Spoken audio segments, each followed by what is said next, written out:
Hey,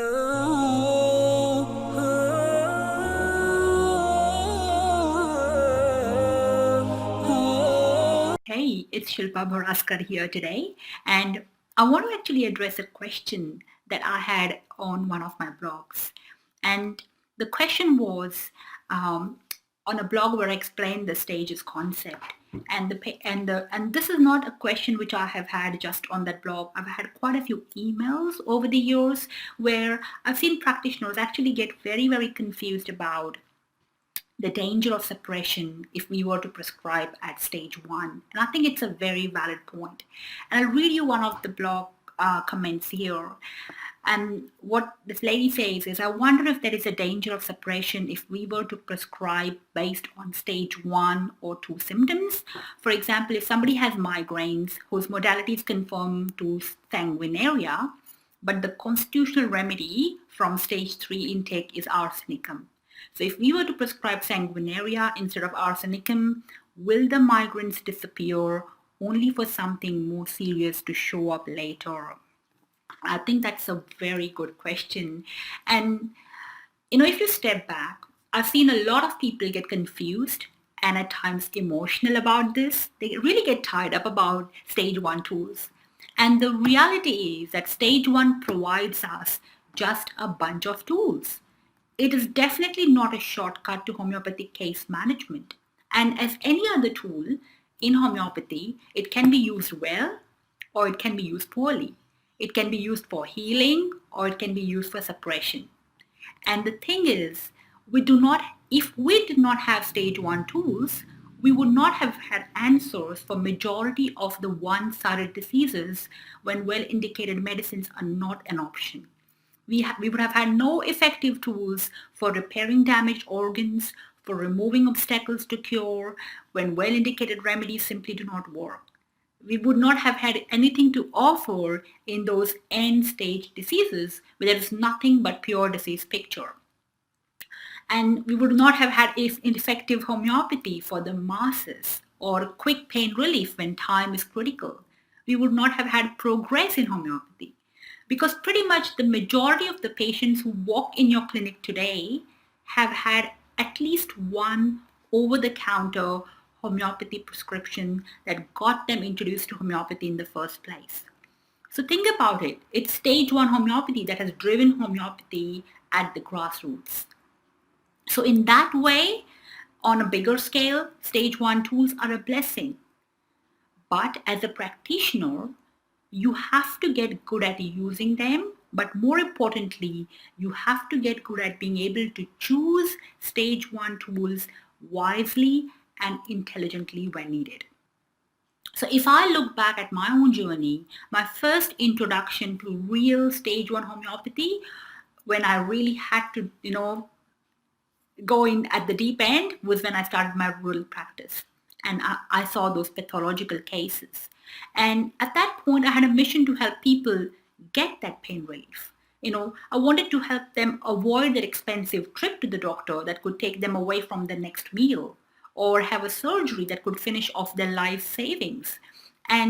But now in my current business, where I'm working exclusively at stage 3 and 4, I just want to avoid their stage 1 conditions, blocking the progress or stagnating their journey or preventing all the good work that I've been doing with deeper stage 3 and 4 remedies. So stage 1 tools are a critical part of their journey to provide them the ultimate outcome faster and much more efficiently.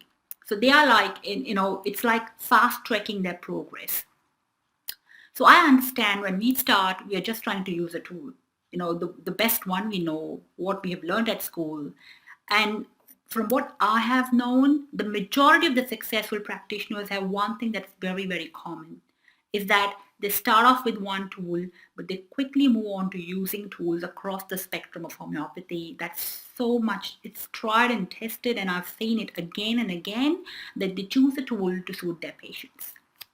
I've seen people use stage 1 tools badly. I've seen them use it as a shortcut for everything and spoiling really good homeopathic cases, which could have worked beautifully at other stages. And I've seen people use stage 3 and 4 tools for conditions that actually needed stage 1 tools. and driving away their patients because they were so adamant to use stage 3 and 4 when the patient did not really need them. So what I've done is I've created a mind map, all right, for you to help you identify what to do or when to use stage 1 tools, what tools to use, and what could create a suppression and what does not create a suppression. So I think that could just help you really bring it all together and help you better in your practice. Okay, so let's look at some of the typical stage 1 scenarios where people would want to use, a stage 1 tool. And we have two main issues here. And I've just divided them into two different types of places where things would cause a suppression and where it's unlikely to cause any suppression. All right. So let's look at what could cause suppression. And the main thing is when you are actually treating a stage 3 and 4 condition with a stage 1 tool. So for example, if you're treating some local affections on the external parts using a local stage 1 remedy, like skin eruptions or ulcers or warts or growths, or even as that lady talked about in the comment section, a migraine with a local remedy. So what you're looking at here is you think these are local conditions, but they're actually stage 3 and 4 conditions which have an expression on an external region, and you are trying to use a stage 1 tool, a disease specific remedy to take care of them. Now the reason people could do that is because the case taking is incomplete. So it could be due to lack of training or it could be due to lack of time, but people just take what they see, especially when they come from a conventional background and they're trying to get into homeopathy. This is one common stumbling block when people are going through that transition. Now, I do admit that there could be some conditions which are these localized conditions which have come up from a more deeper disease, but do whatever you can, you just cannot have any more symptoms. There is just a single wart, there's nothing else, or there is just an ulcer on some part of the body and there is no other symptom, no matter what you do. And those are like true one-sided diseases. And I think it has been mentioned in the organon that in that case, you just take what you have and prescribe on what you have. It's like you give a partial similimum in that case because that's what you can do. And then the picture unfolds and then you can move on into a zigzag type of a cure. But in that case, you don't just stop at that one single prescription. You unfold the case and you look for deeper and deeper remedies that bring about the whole cure. So that's the whole idea. And then you could have non-verbal patients, in infants and animals where you just do not have the full picture for so many different reasons. And in that cases, you are actually treating local affections with localized remedies. So if you continue to do that, then a prolonged treatment in such cases could cause a suppression. It's not a rule in every case.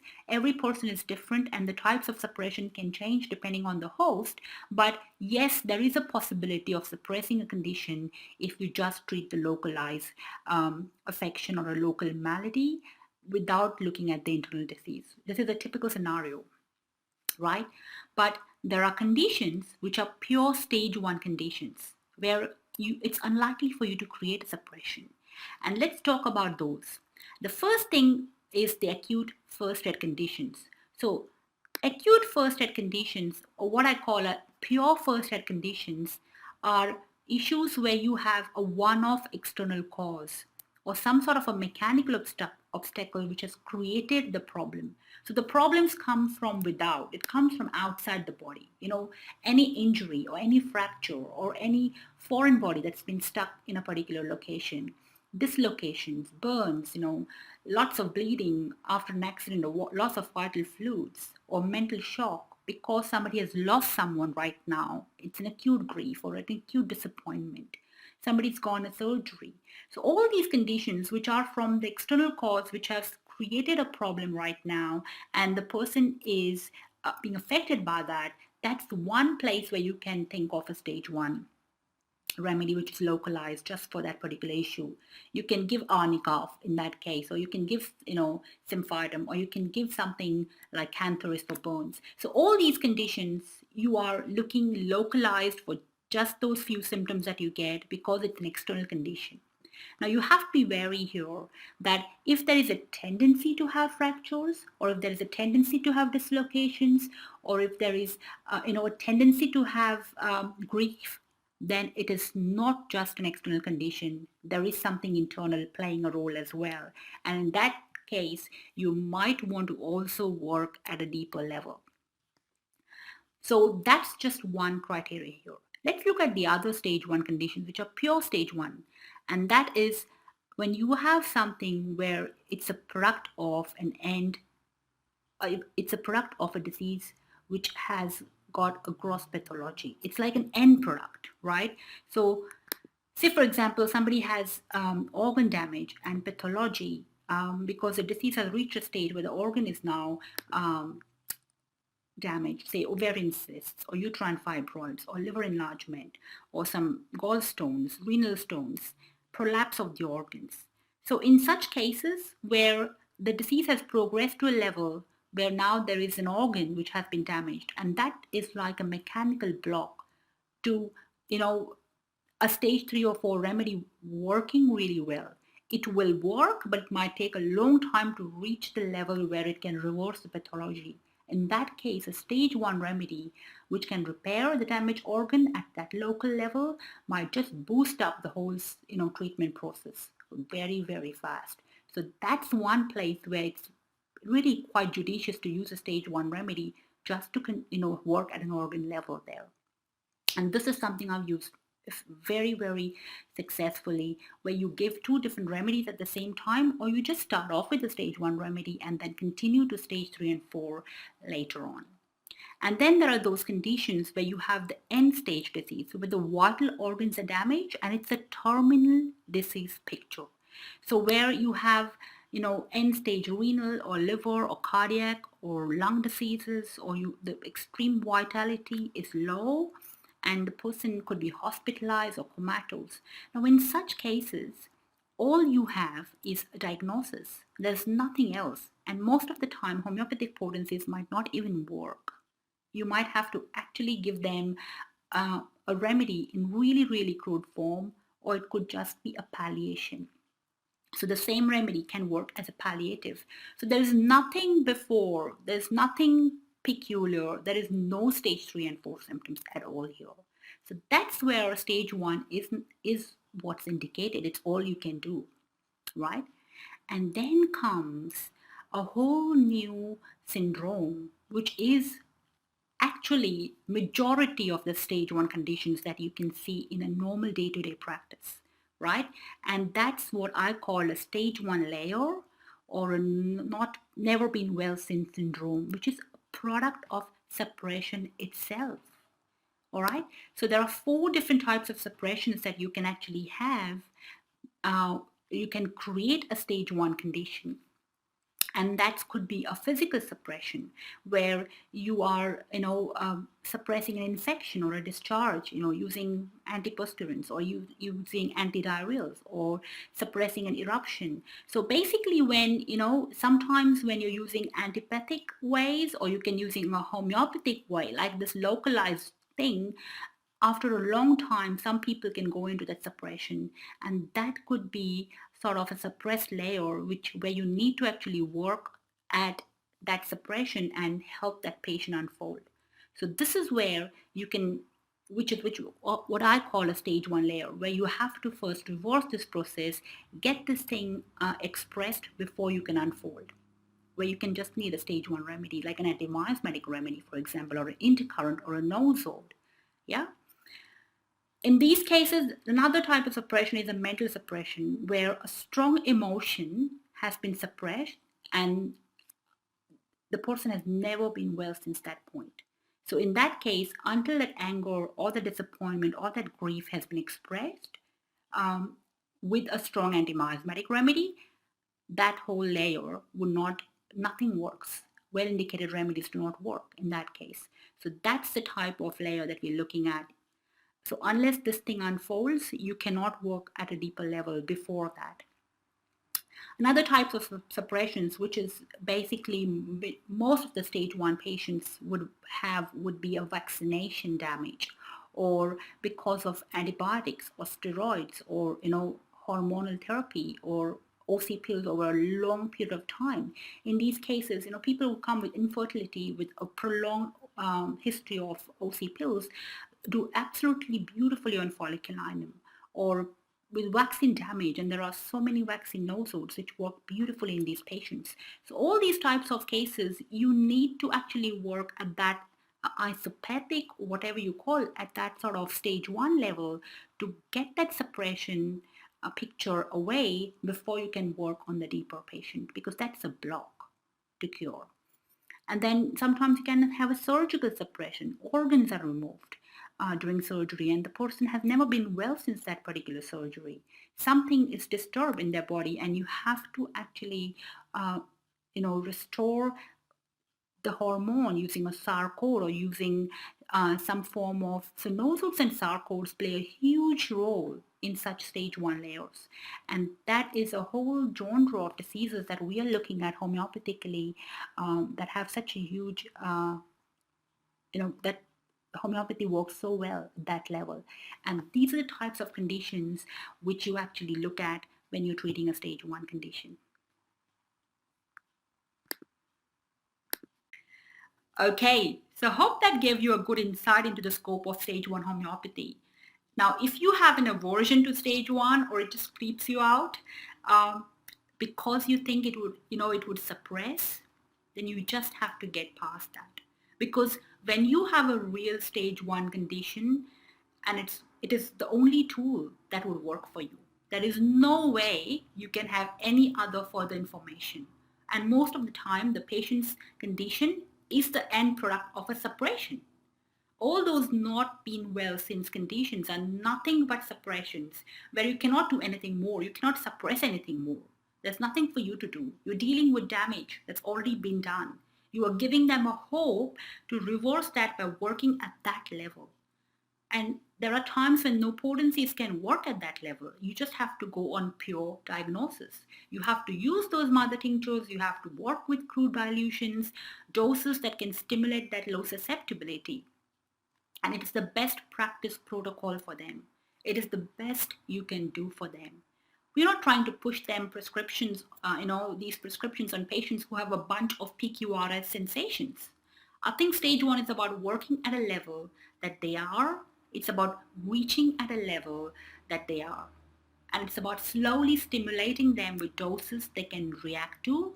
It's about building their susceptibility to a level where homeopathic potencies can act. It's about giving them a fair chance to get the best out of homeopathy as their system unfolds, so you can take them to the next level. It's absolutely not suppression if you know what you're doing and you're doing it judiciously. And that's my personal take on stage 1. And that's why I'm so passionate. It's changed my homeopathy. And that's why I bring in trainers. And I love the work of Dr. Joe or Dr. Isaac, who exclusively went on to create these systems for our patients to repair and drain those damaged organs, to remove that toxicity, to reverse vaccine damage. I will absolutely go that much further and say that stage 1 tools, when you use it right, when you use it for the right reason, for the right patient, it's absolutely a duty that you're doing as a practitioner. It is your responsibility to get good at it as a wellness practitioner. So I'll really love to hear your thoughts on this. When have you helped your patient using a stage 1 tool? If you have, I would love to, for you to leave a comment and let me know about that.